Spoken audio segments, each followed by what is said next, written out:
Hello, and welcome to the very first episode of Authors Espresso.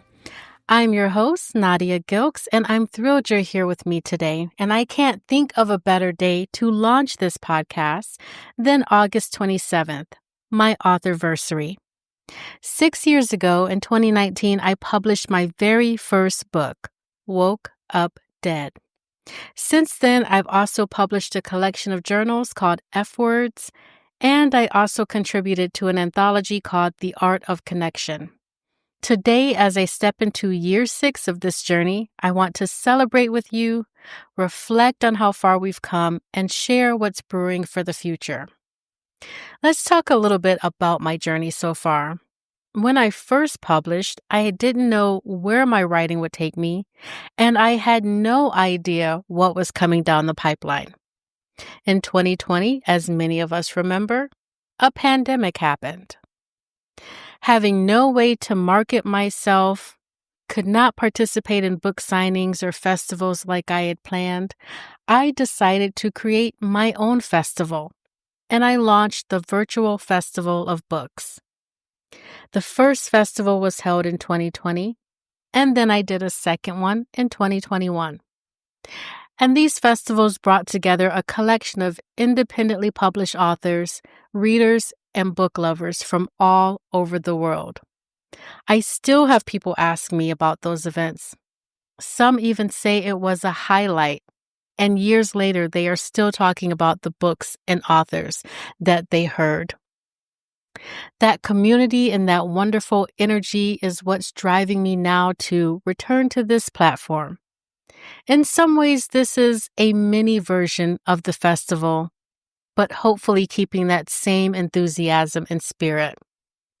If you were following me before, many people might be wondering, what happened? Where did I go?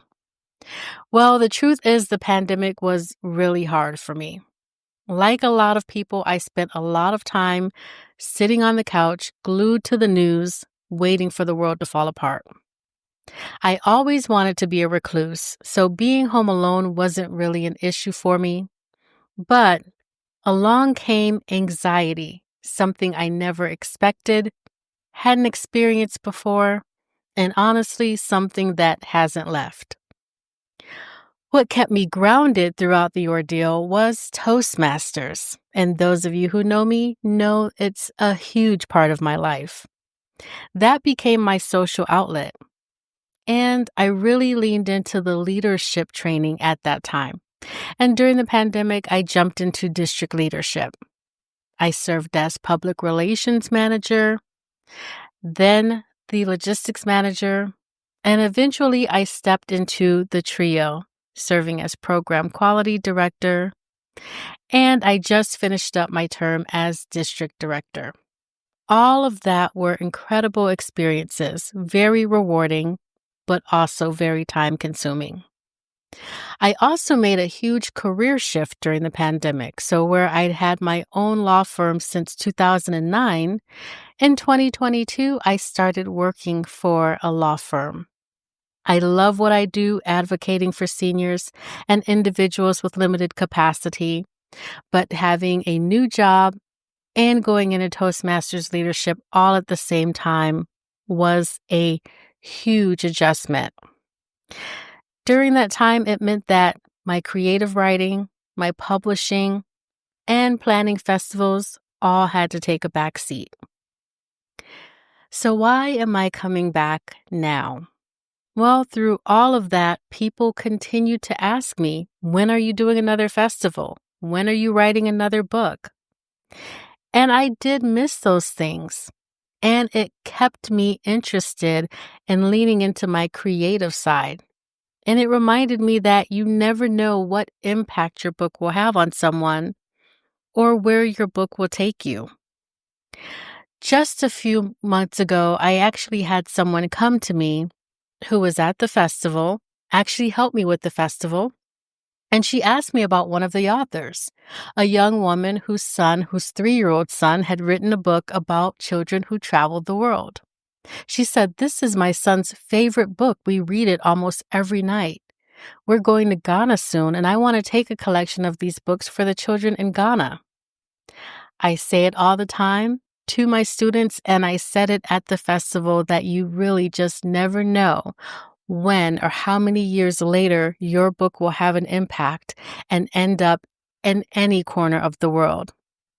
So that really sparked my interest in coming back in some form or fashion to really start highlighting people's stories again, highlighting indie authors, and not quite yet doing a festival, but starting out in this podcast venture. So what can you expect from Authors and Espresso? Isn't that name cute? I love coffee. Well, I have some short-term goals and some long-term goals.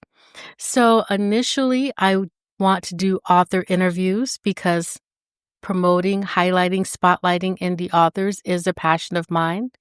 So if you know someone who recently published, or if you yourself recently published, I would love to feature you on the show.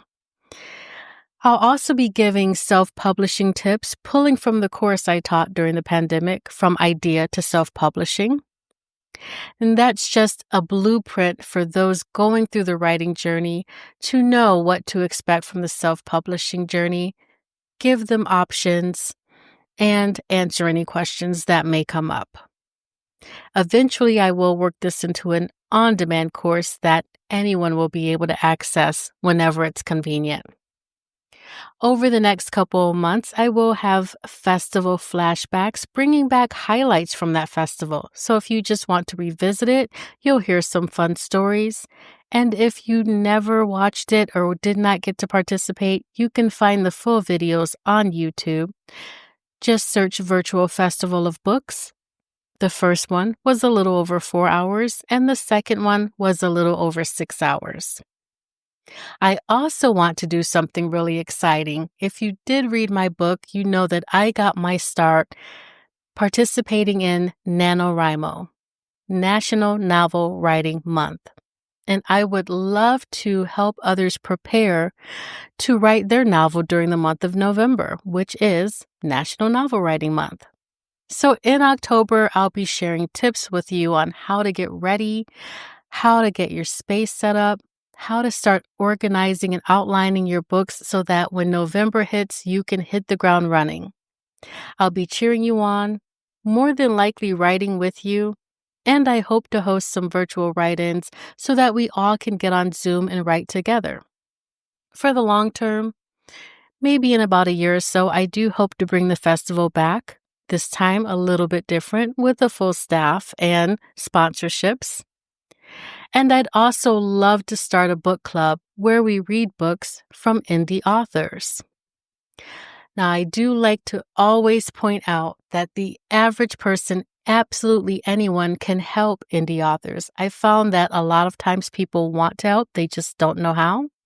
So please, if you know someone that is going through the publishing journey, they're self-published, they're trying to market themselves, if you see their postings on social media, please share them. And if you have purchased someone's book and you enjoyed it, please leave a review on Amazon. That really does help so much when it comes to promoting our works and raising ourselves in the Amazon algorithm.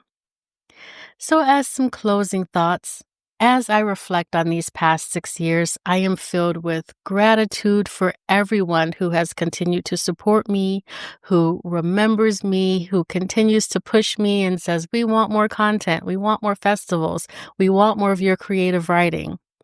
I appreciate you for believing in me and supporting all the indie authors out there. Thank you for showing up to the festivals, my self-publishing class, buying the books, and now for this podcast. So I invite you to grab your favorite cup of coffee, tea, espresso, and join me each week as we explore the world of writing, publishing, and celebrating indie voices. If you'd like to be a guest or know someone who should be, please reach out to me at nadia@elegalcafe.com. And please don't forget to follow Authors and Espresso on Facebook, where you can connect with me directly. I am so excited for this next chapter, and I am thrilled that you are here along for the ride.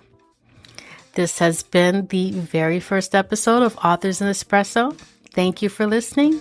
And until next time, keep writing because everybody has a story.